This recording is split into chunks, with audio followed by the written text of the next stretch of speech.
That is the grant. Yes. Okay, perfect. All right.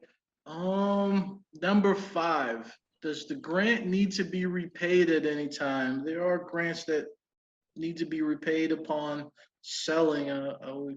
Is this the same type of deal? No, so this isn't a grant, so it's a gift. It's an actual grant. So there is some misconception with, like, if you're talking about the mass housing program, those are actually loans. They're Hmm. not grants. This is this is an actual grant, so it does not have to be repaid. Awesome. So it doesn't have to be repaid. It is a gift. Yeah.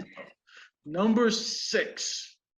So when is the grant money released? Like, is it at the beginning? Is it in the end of the process? When will these buyers that are approved know that they have, the grant money? What? So there's a little bit of a process there. Okay.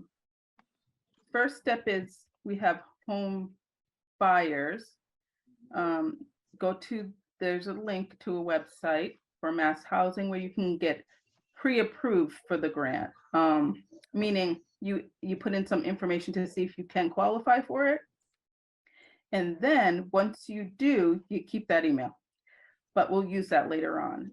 After purchase and sales, after you've signed a purchase and sales, that's when we can go in and secure a certificate for the grant saying you're approved for it. So they're going to require you to upload certain documents. Typically, those are things that you would have already provided to your loan officer. And then in a few days, they let you know that you're approved. They send you a certificate of approval. Your lender is going to need that to secure the funds. Then you actually don't touch the funds or see the funds at all. That will all be handled with the closing attorneys, and that will be adjusted at closing. So we'll secure the funds a couple days before you close. But you will know once you have that certificate of approval, that's when you know you have secured those funds for Okay. closing. So the certificate gives you a little certainty, Yes, and generally the purchase or sale is 10 to 14 days after your offer is accepted. And correct.